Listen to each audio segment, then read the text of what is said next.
Hey guys, Level Cap here. Today I've got Battlefield 4 gameplay recorded on the floor of E3. This is me playing. Right now I am in the armored transport vehicle for the US. I was actually having a lot of success using these armored transport vehicles at E3.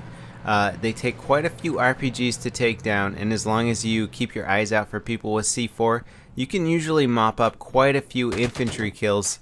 It has great accuracy, good range, high damage, and unlimited ammo.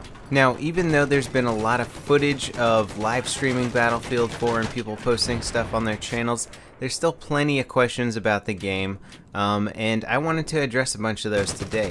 One of those is what classes get what guns.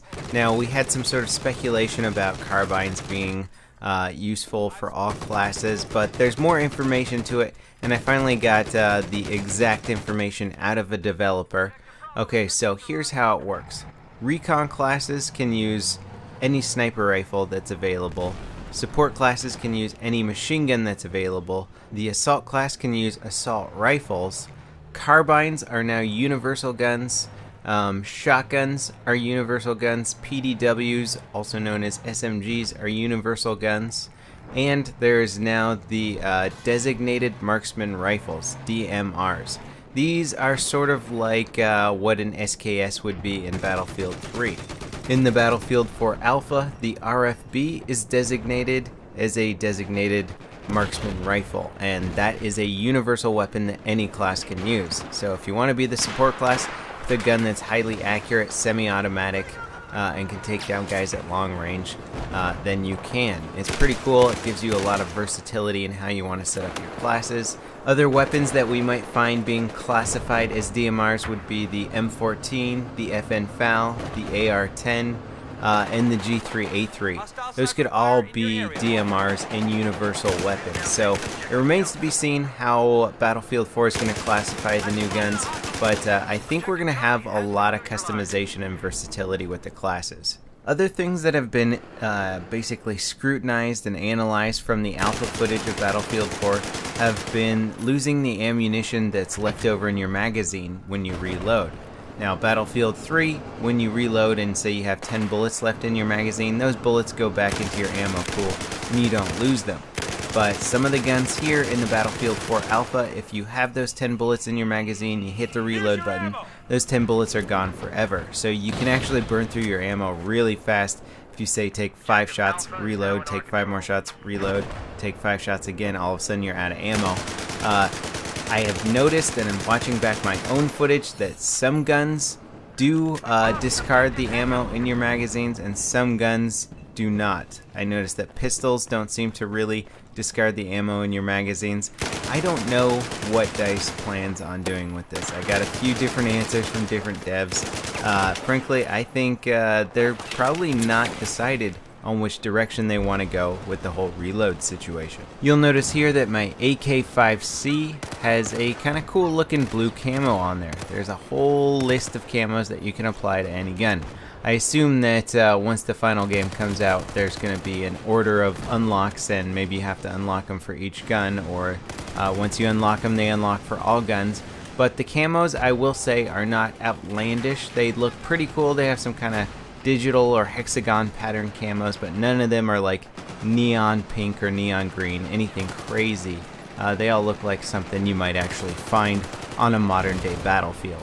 Now, if you watch this footage closely, you'll notice that whenever I pick a spawn location and then spawn into the action, it takes about 1.5 seconds for me to bring my weapon up to the point where I can fire it. Now, I was talking with a lot of Battlefield players at the event, and there's speculation that this is in place to try and deal with the spawn invulnerability issue. You know, somebody spawns in Battlefield 3, they're invincible. They can basically just aim directly at the enemy target and blow them away. So this might actually make it so that by the time their spawn invulnerability wears off, then their gun pops up and then they can engage, so they don't have a huge advantage. I don't know why, but this Viper just looks a lot cooler in Battlefield 4. There's something about the atmospheric effects in this game that make things look a little bit more realistic. It makes it feel like you're actually there in this crazy theater of war. And I was trying to analyze the helicopter flying mechanics and trying to figure out exactly what was different about them. it does feel like you're a little bit more agile in terms of your turning ability, but it feels like helicopters have more momentum now. So if you're flying at a building really fast in Battlefield 3 and you just kind of pull back on the helicopter and level it out, you can stop the vehicle pretty quickly. Battlefield 4, you seem to carry your momentum quite a bit further, so you would probably smash into that skyscraper.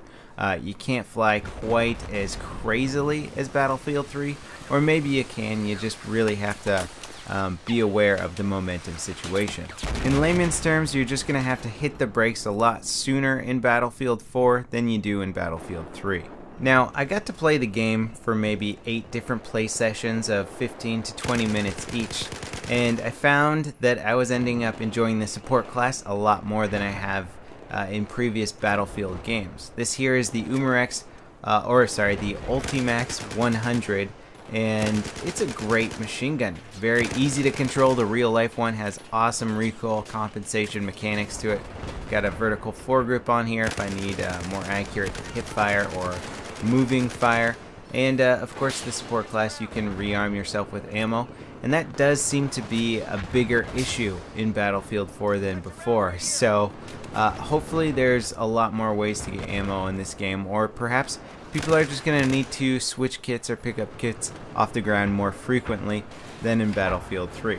Of course there are some ways of getting more ammo, like upgrading your squad perks and that sort of thing. Now, we've already confirmed that Suppression is back in Battlefield 4. The extent of it is significantly reduced. The visual aspect of it has been tweaked.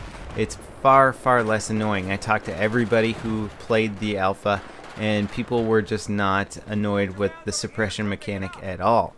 On top of that, I think a lot of the regular guns now, like carbines, assault rifles, PDW, shotguns, they don't really have much of a suppression effect. And it's sort of tied into where bullets land now, more so than how close they get to you.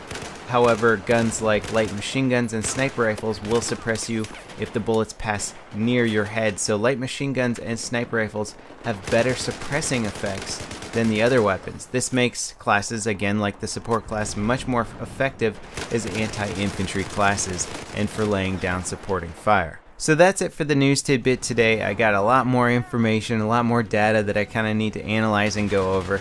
Stay tuned. I'm going to have another video for you guys ASAP. Thanks for watching, and I'll see you next time. This is Level Cap, signing off.